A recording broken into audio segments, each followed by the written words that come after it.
will drink from your skull!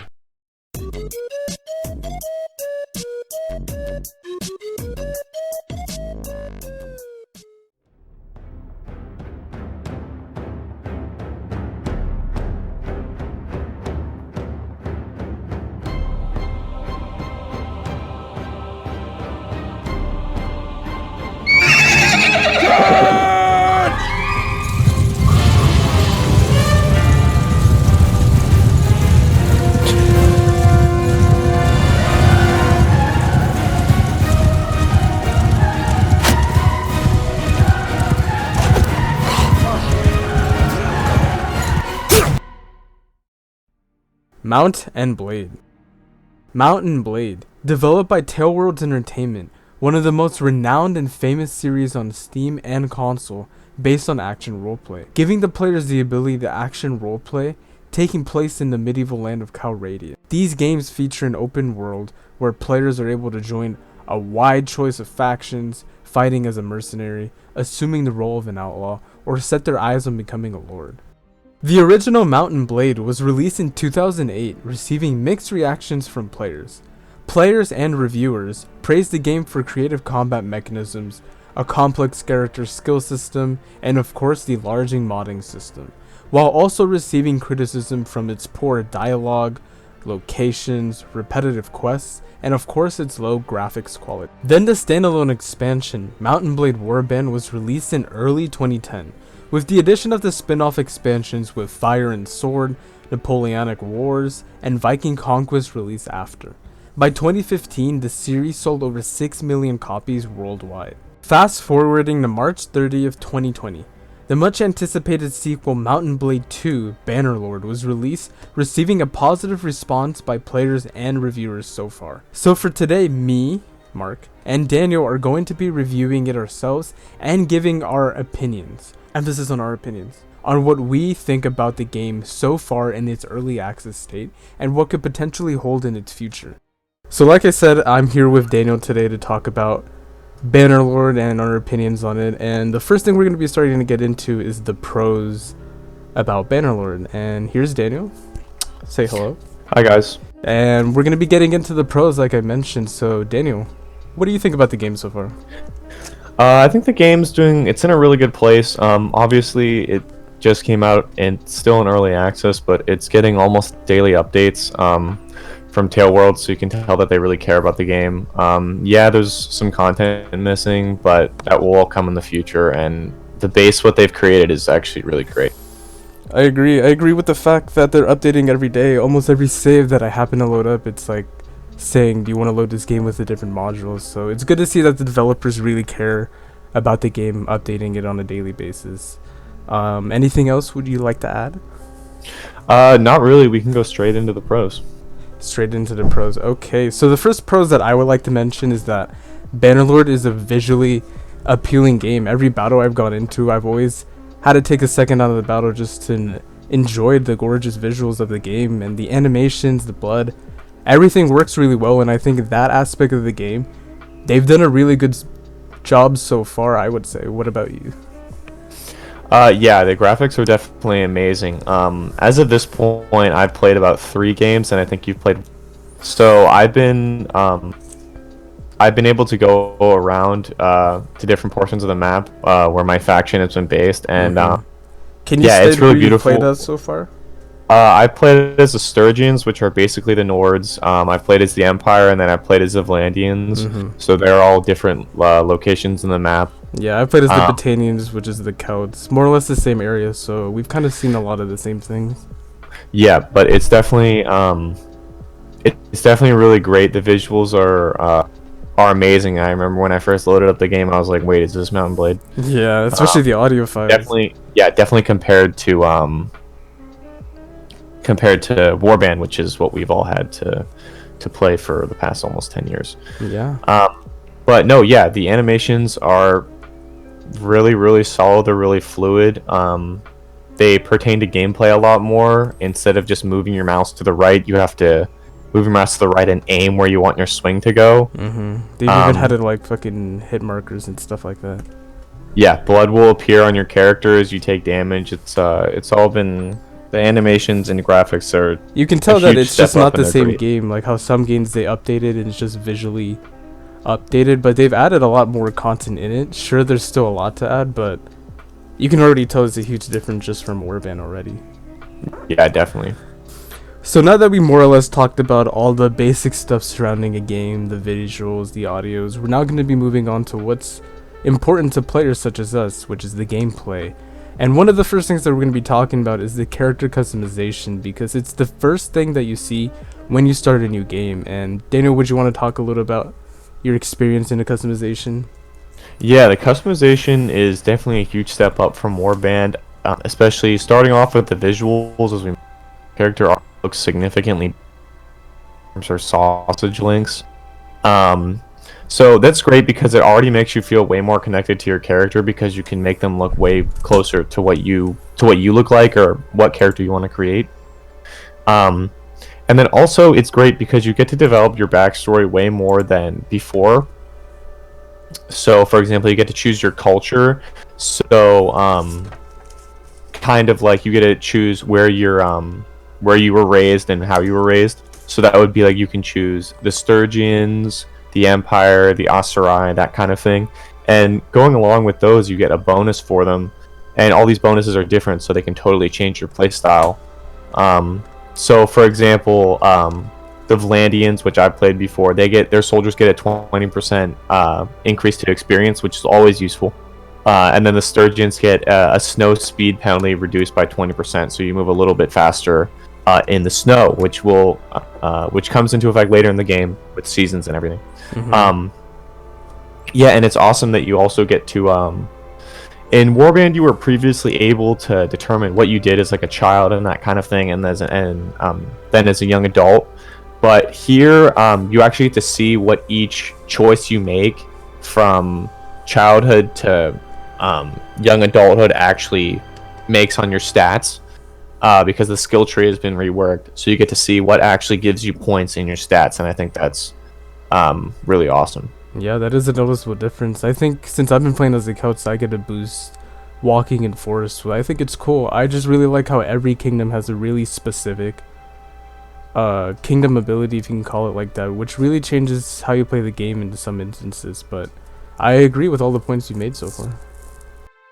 Yeah, and then I think also another thing to mention is definitely the lore changes that they've brought into Calradia. I didn't really know what to expect when I opened Bannerlord. Kind of expected to see kind of a similar map to Warband, but it really changed. They added a lot of new factions. Either the factions were revamped from before, or they were just added. So, for example, there's basically 3 factions that are based on the Roman Empire that are in civil revolt, and they're kind of like the center of the map, and the different factions are around them. So, for example, the Vlandians would be the Swadians. Mm-hmm. The Batanians would pretty much be the Rodux. The Sturgians now are a combination of the Nords and the Vaegrs. The Vaegrs kind of got removed. The Asurai are the Saranids, and then the Kurgats are basically the same. But it's great because all of their locations on the map, they all have their own like specific areas. So obviously, as we saw before, the steppes are where the Kurgats are. It's always winter up near where the Sturgians are. The Empire looks like it's kind of like in Italy. It's not like a complete grassland. Yeah. And then the Celts are definitely in like the wooded forests around this massive lake. So I think the lore changes are really awesome as well. Because your first quest, it's kind of determining who you really support, either the Empire or the kingdoms that are against the Empire. And I think that's pretty awesome. Yeah. You can really see how they took Warband and really just built upon that. So you can see they had a really good base already there. And you can see it in like the good map they made already and the updates they made to the kingdoms. Yeah, so Mark, what do you really think about like the battles themselves and like all the new troop types and stuff? What I've seen from the battles so far is that each battle is very different in terms of changing the difficulties on the battle significantly makes each battle harder depending on what difficulty you're at, which even changes the different tactics that your enemies would use depending on what map you're using, what troops you're using. And it's proven to be a challenge, especially even if you're at a disadvantage. It can be very challenging going up against those troops. And even when you're at advantage, the battles do feel different and hard. That's what I've seen. What have you seen so far? Yeah, definitely. Different factions will use different tactics, especially horse archers. If the enemy has them, they'll send them forward to harass your armies before the main battle lines join. And I've played about 140 hours of the game, and I've noticed a lot of new troop types. What I've noticed is there's typically one route for cavalry, and then there's a second one which has a unique unit that you need to find in villages, and that unit is usually significantly more powerful than the base cavalry unit. For example, Vlandian vanguards are what you make from upgrading a recruit, and then you get banner knights from finding a Vlandian squire, and then they upgrade to gallants, and then knights, champions, and then banner knights. So it's definitely worth it looking for these new units. I've even been shocked. I found some new ones today, some Sturgian units that I had no idea what they did, so I had to look in the encyclopedia, so to speak. Okay. I've also found that especially in this game, the new troop types are actually significant.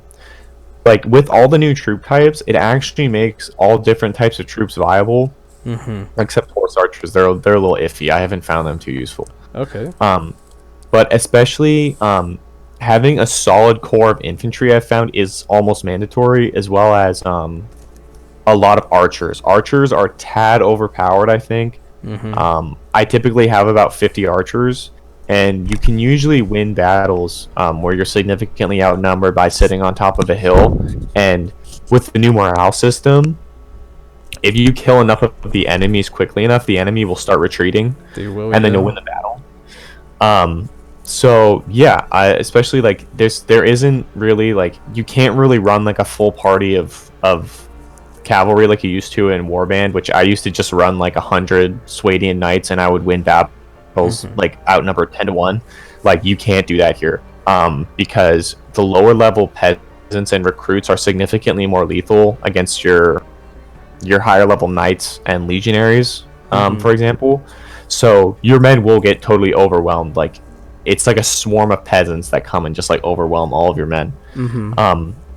So yeah, they definitely put some balance, and sure, there should be some more balance done, because I found, like, for example, the Sturgians, their best units have javelins, and javelins plus archers is literally just an infantry, like it's a slaughterhouse. Like it's ridiculous. Yeah, I've seen some examples you guys, of it too. Yeah, you guys will see a clip of that later in this video. But yeah, I found that all units are way more useful in this game, and prior in Warband I never used archers because I didn't find them that useful. I was about to say, I like how they showed at least some love towards archers right now. Sure, they may have to work out some balancing issues with them, but I remember in Warband, archers were that kind of unit where I didn't really feel like it was that much of a necessity to have a large quantity though. Yeah, no, you definitely didn't need them in Warband, so it's really nice that they actually got some love here, even though it might have been a little too much. Yeah, but that will probably be fixed later, I assume. But I do like how every troop does feel kind of unique, and all the different trees to that particular troop. I think it's really cool how they added all those, and they all looked really cool too, I have to say. Yeah, so moving on from troops, we can discuss clans, which I think are another awesome pro that they decided to bring into Warband, not Warband, Bannerlord. So what I've seen from clans, it's kind of like having your own mini kingdom. Is that what you've kind of seen? Yeah, that's kind of what it's like. Me personally, I haven't been able to create my own kingdom yet, because I'm not sure if you can recruit lords to your side yet, or I just haven't tried it yet. But no, clans are really awesome because inside your clan, you can create parties for your clan. So you can make your companions leaders of a party in your clan in a kingdom. So you can kind of create like more vassals for your kingdom. And also clans have levels, so your renown limit actually matters now, kind of, because it didn't really matter in Warband, other than being able to recruit like mercenaries and taverns. But it actually matters here because you'll be able to create more parties and you'll get a higher force limit for your party, as well as there are certain decisions within the kingdom, since now there's sort of like kingdom politics, and depending on the level of your clan, certain petitions that you can pass, you might get more influence. Or for example, there's one that's when your clan is a level 4 or higher, you get plus 50 to your party limit, which is definitely a huge step up. And if you have a lot of influence in the kingdom, you can kind of actually have a difference depending on who gets territory, because territory is now voted on. So there's no more like Bannerlord Harlaus like keeping all of the territory for himself. Because it gets chosen between 3 people, so it's not random. So the clan feature has really added a new depth into like managing your own kingdom in a sense, which I really like, because I haven't gotten too far into the clan system. I think the most I've gotten to is clan level 4, so I'm kind of excited to dive more into see what the clan life is like.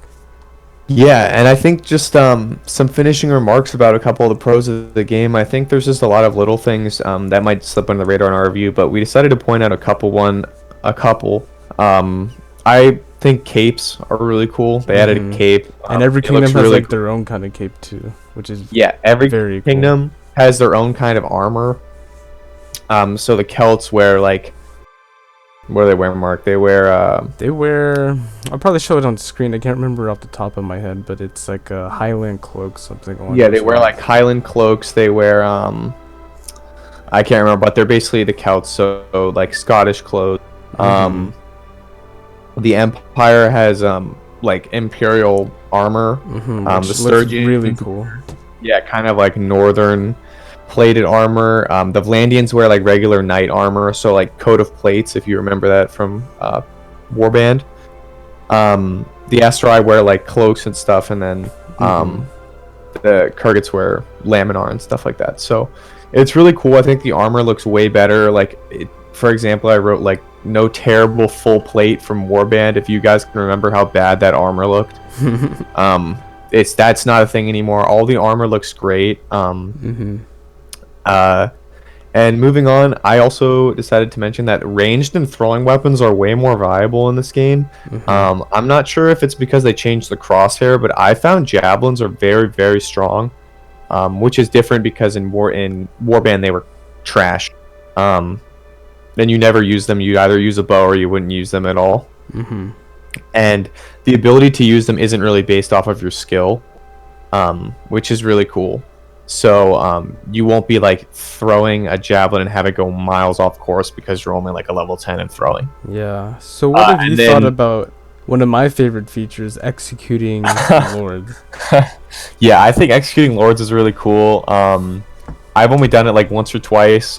Really, there aren't really many benefits other than like the satisfaction. It's just the satisfaction. It's honestly more negatives than positives, but it's just very satisfying just seeing that animation, which I feel like they could do more on, but it is in early access. It's probably going to get a lot more improved. But yeah, definitely. It's just a really cool feature. Yeah, I think it's really awesome. I mean, there is kind of one bonus is that there's less enemies. That is true. They won't keep coming back or escaping. Less parties, which is cool. And but you do get a lot of negatives. Like a lot of people will become your enemy, and then you can't get character traits that make you dishonorable. Like if you get captured, then you can get executed. So yeah, and then one last thing that I think is really important that really surprised me, and I didn't even know about it until like halfway through my playthrough, my first one, is when you recruit prisoners, different from Warband, they will actually stay in your party. They will, yes. And to make this even better is if you have, say you have Botanian troops and you're fighting Botanians, you don't take a morale penalty because your morale is now locked at 50, and you can go below if you lose battles.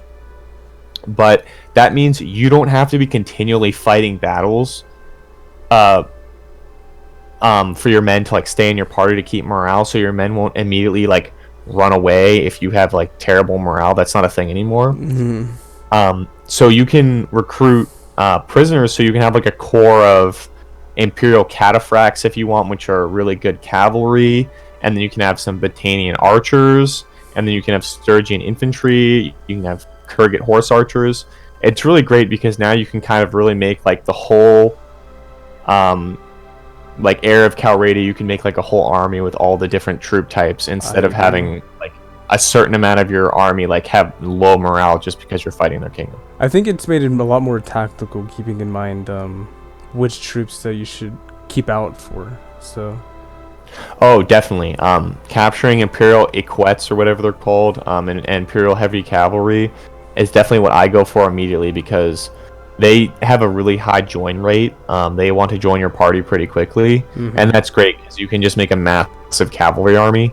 And I think, I don't know if we mentioned before, but cavalry is kind of like a luxury in this game because they did change the promotion to where if you want the best high-level cavalry, you need to give them a war horse from your inventory. So there isn't like you can just rush cavalry and then have like a massive army. It does take like you do have to put in to get out. So when you lose cavalry, it's pretty devastating. So you need to just determine that. And that's more or less everything that we liked about the game, or the pros, would you say? Yeah, I think that's definitely it. We can move on. Yeah, right now we're going to be moving on to the okays, or really it's kind of a section more or less things you should know about the game, because it's not really a true negative or a true positive, so that's what we're going to get into. All right, so now we're going to be moving into what we wrote as the neutral category, and really this isn't more so like any neutral choices, it's more so changes that were made from Warband to Bannerlord that are definitely something that you should know about if they really affect you. Some of these things are very useful to know because they're pretty significant changes. Yeah, definitely. So we're just kind of going to go down a list. We have a list here that we think you should know. So troop payment has now been changed from weekly pay to daily pay. Especially early game. That's a very tough thing on your cash flow. especially in early game when you need to make sure you have money in your inventory and you can't kind of invest in something and say, oh, well, I'll have enough money in like a week and a half or in a week, so then I can pay off my troops. It's so that's really just something. Not till the later game where this doesn't really become a challenge at all, or really a problem to deal with. Once you get territory, and even when you start making like a net neutral gain from your holdings, this kind of becomes a non-issue because you get so much loot that when you sell it, you gain like tens of thousands of gold, and then it's not really an issue. But that's definitely something to keep in mind at the start of the game, because when you don't have an income other than selling loot, it's kind of just something to keep in mind. And what have you thought about the combat so far, especially like the 1v1 combats? Yeah, I've definitely found the combat is a lot faster than Warband, and it's also more difficult. They've made it so I remember in Warband, if you were in like full plate armor, like attacks would normally just like bounce off of you. That's not the case here. Even in some of the best armor in the game, you will still like stagger if you get hit.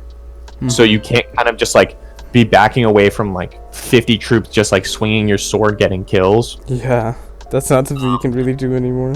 Yeah, normally if your horse goes down, you're pretty much knocked out. You can maybe take one or two guys with you, but then you're getting knocked out. Especially if you're early game and your skills aren't that high, it's pretty much game over. Yeah, so Mark, just like you mentioned before, what do you think about the skill trees now? I think the skill tree, is it's huge, and it's added a lot of different perks, especially from Warband.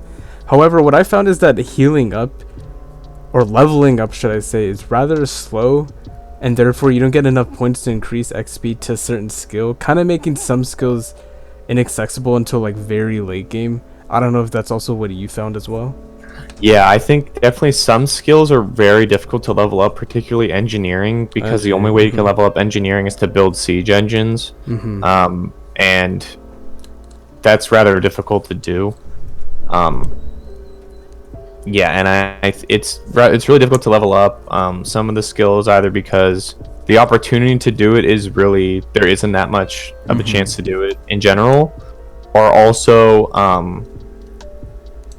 just leveling it up is really slow.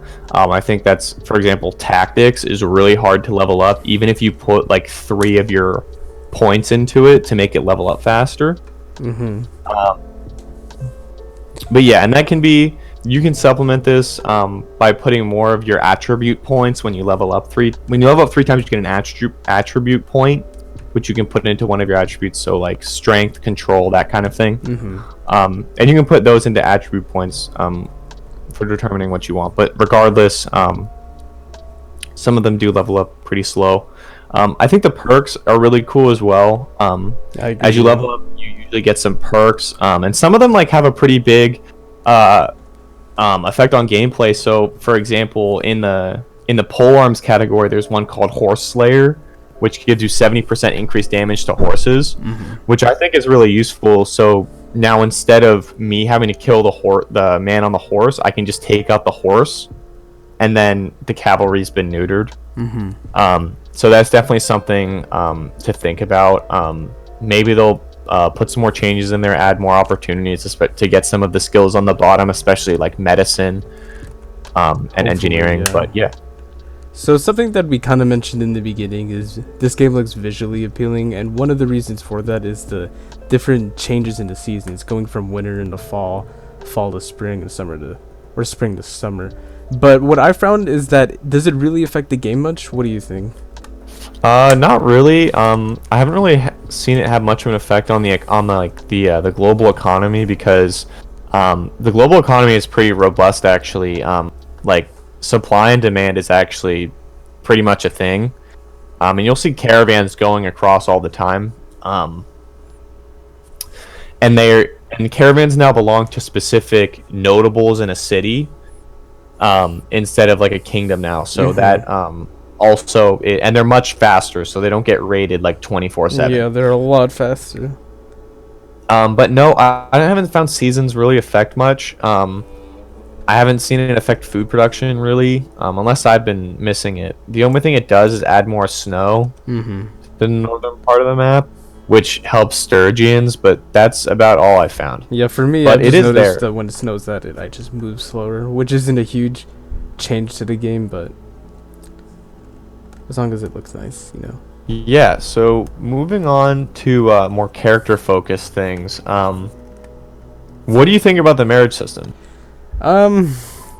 Quite interesting. I really didn't know that there was a feature that you have to be married by 35, or else you essentially just can't get married. So that's something you really have to know. And I think the game kind of starts you around like 30-ish, around that, if I'm correct. So you kind of have to move quickly on that front. Yeah, around 30. And the years do pass, not especially fast, but not too fast. If you're not paying attention, they'll fly by. They will, yeah. And then so yeah, you and also the person you have to marry has to be 35. If this changes, we'll let you all know, but they have to be 35. Otherwise, nothing. You can't get married. Like literally, the dialogue options won't even appear. And I found that out. Through gameplay. First-hand experience. Yeah, it was really annoying. But you can also, I think it's really cool, you can have children, you can name your own children. I haven't seen them have much of an effect. In one of my games, my oldest children are 12. So it could be different when they turn 16, 15. I might play more in that game, but I'm also like undefeatable in that game, so it's not that fun to play anymore. But also, character titles have also been changed. So instead of, for example, if you guys remember Count Clargus or King Harlaus, instead it would now just be Harlaus or Clargus, which I think is an interesting change. It's definitely better than, say, Viking Conquest, where like the names were unpronounceable and like you didn't know who the people even were.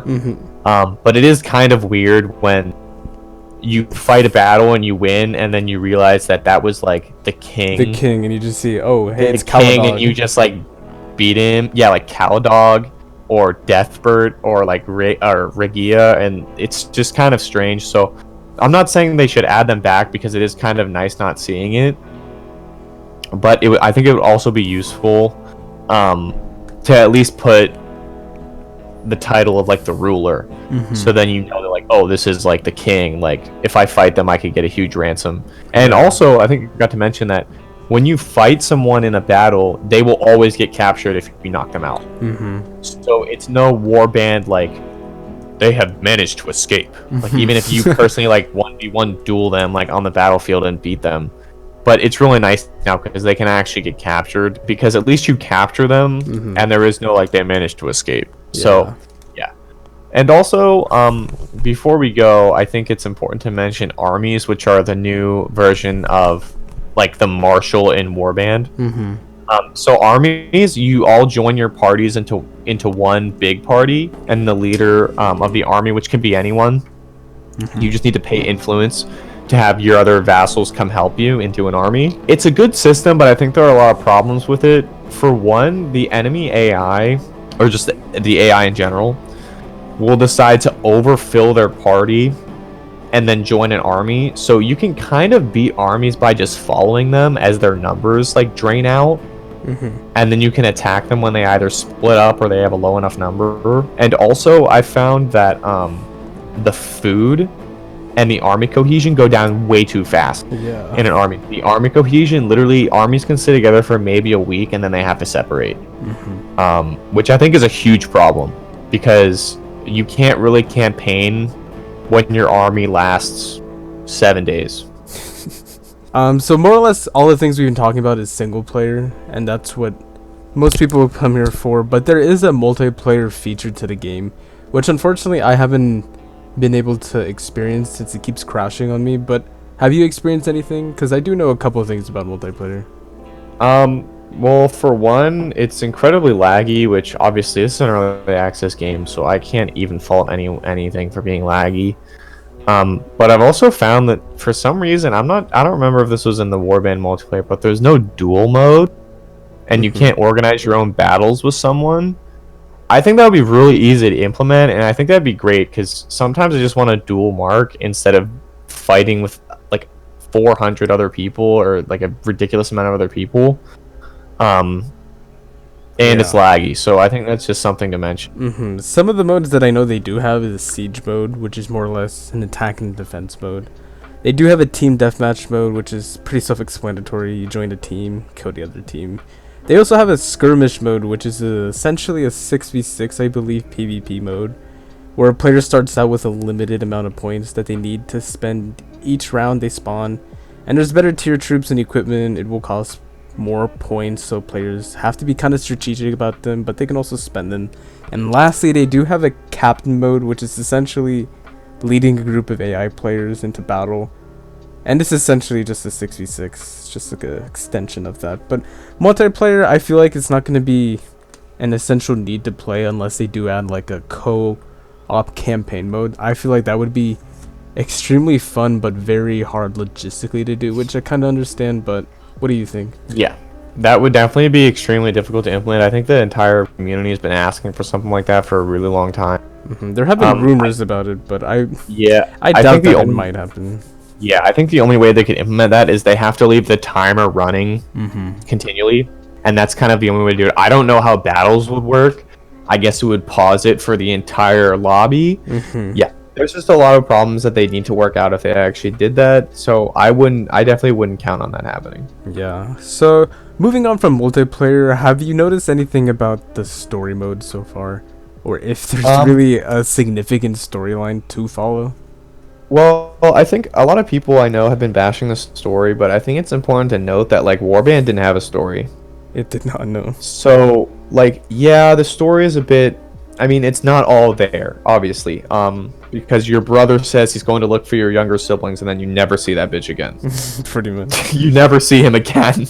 I feel like that's something they're gonna work on. No, they definitely are. That's definitely in the works. But I think it's just important to remember that Warband didn't have a story. You made your own story, And that's kind of what this game is about. You make your own story. That's kind of like a whole, like the whole thing about Mountain Blade. But definitely, the story could definitely be really good. I think it's in a good place. I don't know if we mentioned, but the voice acting is like strangely good. Like what voice acting they have. Lip syncing is terrible, but voice acting is pretty good. Yeah. But no, yeah, they're definitely working on it. That's more or less all the things that we thought you should know going into the game. And now we're going to be moving on to the not so good things, also known as the con things. Even though Mountain Blade, it's been at the time of recording this, it's more or less been a month or so since it's been out, and there've been a lot of updates. There's still some things that need significant change, and there are quite a significant cons here that we wanted to mention. And any that come to mind, Daniel? Yeah, I mean, obviously, we're just not going to mention the multitude of bugs and a lot of hard crashes that we've had, because that should be a given. And it's definitely something to keep in mind. It's definitely not we're sweeping under the rug, because it's incredibly annoying. Infinite loading screens, crashes, like too many loading screens. Yeah, a bunch of bugs, like visual problems. Yeah, so we're definitely not discounting that, but we're not going to mention a lot of specific bugs, because like the bugs that we find could be totally different by the time you watch this review, because of so many updates coming out. So we're just going to mention that there's a crazy amount of bugs, and we're not undermining like anything, but we're just saying there's a lot of bugs that are there. But other than that, I think the titles, the way you get titles and territory, I think needs a little bit of tweaking. Because when you vote for territory, it's decided between 3 people, and you vote, but ultimately it doesn't seem like the vote matters. I can't tell if the percentages actually matter. I haven't done like a test, but sometimes it seems that it does come down to the king's decision, because when no one voted for the king, it was 0%. The king got the territory for me. So I think it overall comes down to the king's decision, and obviously that's different because each AI has different personalities. But yeah, and like going off of that, there's no notification for new land being awarded to you. So me and Mark have definitely had an experience. It's like your territory blank is under siege, and you're like, wait, what territory is under siege? And then you're like, oh, I have that castle. I didn't know that. I didn't know that. Yeah, I found out the hard way when I was getting besieged. So. Yeah, they really need to have the notification, because you can lose a settlement when you didn't even know that it was yours. Yeah, and that could be a big problem if you own like a town. Yeah. And it's also, in addition, when you vote for who should get the territory, you need to be really careful how much influence you put in. I usually only put in 50, because if you put in 300, the person you voted for will go up by like 70 relation points, but everyone else will go down by like 62. So you need to be really careful and only put in like 50 or just abstain, because like you can piss off, like my king had like negative 70 opinion of me at one point. So you need to be really careful about that kind of stuff. And then what have you noticed about, well, something that I've noticed for sure is that after a very few hours of playing the game, you can tell that the maps, even though biome wise and like weather wise they do change, it's more or less the same layout, and that becomes extremely noticeable, especially when you're 5 hours into the game. What have you thought about that? Oh yeah, no, it's a serious problem. I don't remember if Warband had randomly generated, or if I'm just looking back through like rose tinted lenses and I don't remember any repeats. But that they need to either like scrap it and bring that back in, or they need to make like a crazy amount of maps, because like what I'm dealing with now is insane. I shouldn't be able to be like, okay, well hopefully we get this map. Like you can already tell, like, I really don't want this map, or once you're in the map already, you're like, I don't want to deal with this map. Yeah, no, especially you don't really want to be basing your strategy off of what map you can get. Because I already know when I load onto certain maps, and like they try to change it up by spawning you in like a different location. But like that doesn't really change the fact that you're still on the same map. And on each map by now, I kind of have like a strategy. I know where the high point on the map is, where I can put my archers, like where I can put my infantry and my cavalry and that kind of thing. So no, it's very noticeable. There's sometimes I get thrown for a loop when I haven't played on a map for a while, and it pops up and I don't remember ever playing on it. I think I had a new map yesterday. But a large majority of the time, there's about 4 maps that get drawn from like a ridiculous amount. And the only thing that changes is there's either snow on the ground or there's not. Yeah. So, yeah, that's a really big problem that they need to address. It's a very big issue that can seriously hinder your enjoyment of the game when you fight in the exact same place. For sure. And then something I've noticed that's different from Viking Conquest is that they really need to bring back that ship combat, because I feel like that can also add a new element to the game that's not in quite yet. And I know you've had a lot of experience with Viking Conquest, so do you want to talk about ship combat? Because I know you really like that. Yeah, Viking Conquest was definitely one of my favorites. I definitely preferred that over the base warband. I'm not sure if that is a majority opinion or not, but I really liked Viking Conquest over that because of just the ship combat in regardless. So it's not in the game, which to me doesn't make sense, because you literally could have just put the exact same thing in there. You could have made a different kingdom, or you literally could have just made it the Nords or the Sturgians. You should open up some of the waterways and make like bigger rivers so you can sail down rivers. And the ship combat's fine. The way it worked in Warband is you just park your ships on the bank of a river, you'd go raid, you get on your ship and leave. And that is really confusing to me why they wouldn't even put that in. Because you could really actually use it as a legitimate playstyle. You could make a new kingdom in the Southern Sea on the islands, and then you could just make a new kingdom. Yeah, I have noticed there's like a small island in the middle, which could be done with something potentially, which would be a really cool addition. Yeah, definitely. It should have been added in the beginning. I'm not sure why, because you literally just would have needed to change the graphics. Maybe it was a bit too much on the resource strain, but that definitely needs to be added. I don't see any reason why it shouldn't. I feel like it could be something that's added in the next couple updates or the next major update, but hopefully do add that back, because that is certainly lacking from the game. So don't expect any naval combat right now if you do get the game. Yeah, and that could definitely be way different. You could design like certain ships for different kingdoms. Like you could have a huge open different kind of thing that would look really cool. So something that I've also noticed is something pertaining to the prisoners creating armies. I don't know if you noticed it too. Would you like to talk about that for a bit? Yeah, I mean, we can just loop some of these together. There's a lot of problems in regards to war in general. As we mentioned before, prisoners escape way too fast. And really, once they escape, they're able to create like a sizable party of like 50 within like less than a day, which does not make sense, because it takes you a really long time to create an army. Because the way recruiting works is you need high opinion with the people who actually give out troops, and if you don't have high opinion, then you can only recruit like 4 troops at a time, and they're really low level.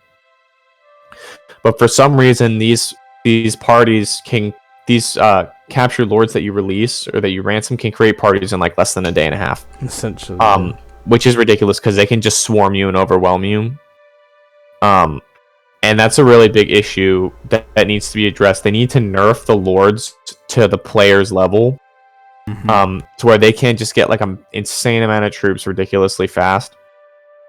That's definitely a problem. And additionally, peace treaties don't really work. It's kind of the same problem with prisoners in terms of time.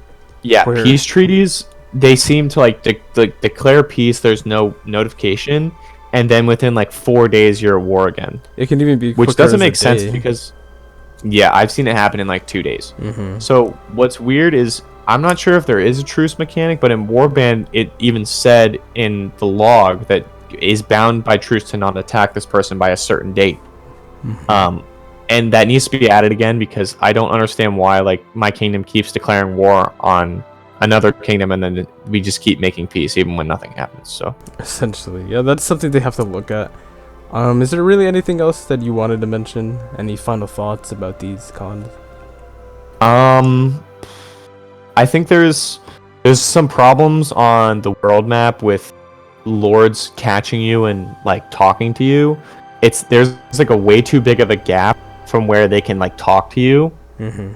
So if you're following an army, like somehow they can just do like a 180 and they're like a sizable portion of distance on the world map and they still like catch you to attack you. I think that's a problem.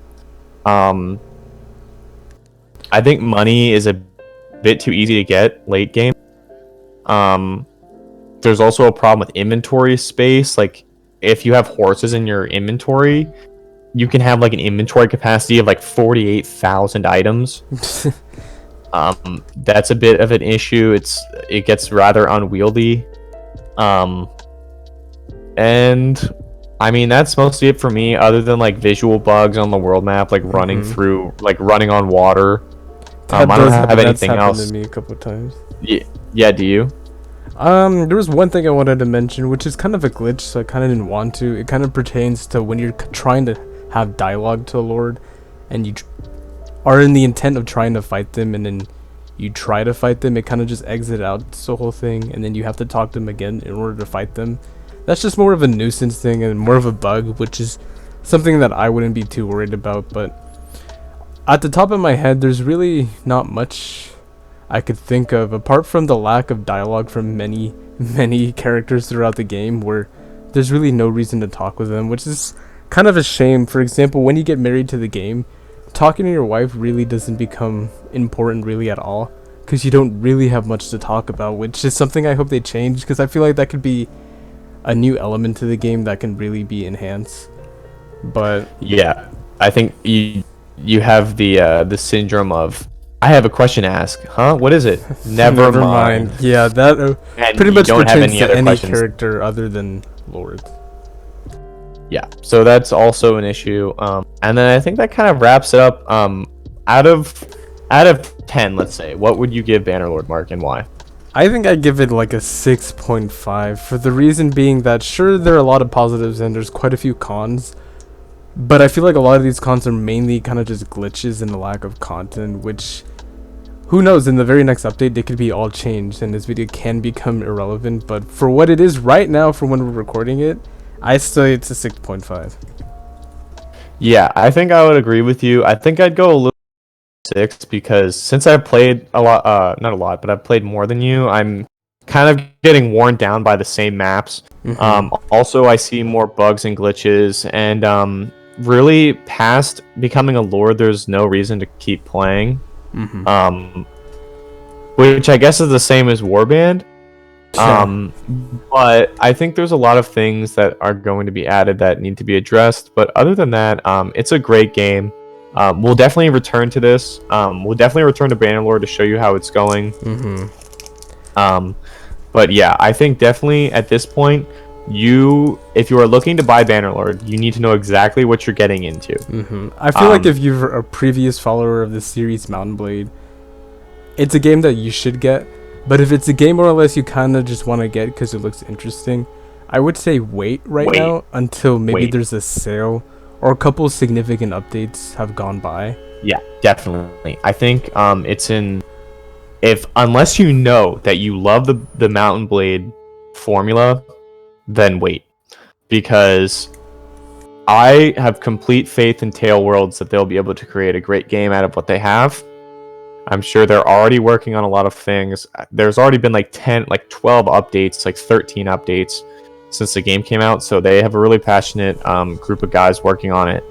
But if you're like unsure about it, or this will be your first dive into the formula, maybe buy Warband. Warband is crazy cheap now. Crazy, yeah. But other than that, I think you should wait. So I think our overall score is about a 6.5. Yeah, I would also say if you're kind of looking at this game in order to play with your friends or for the multiplayer, I would reconsider heavily, because it doesn't seem like that's going to get too much love as of right now.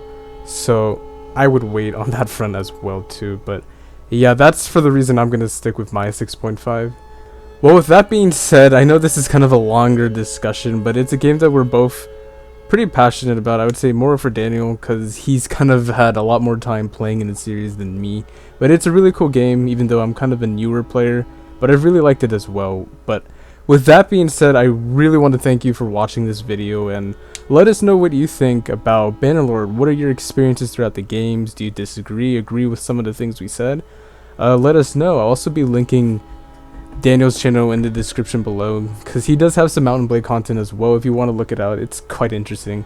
And on top of that, thanks for watching, and I'm going to link a couple other reviews if you want to check those out. So like I said again, thanks for watching. I hope you have a great day, and see you in the next review. Bye.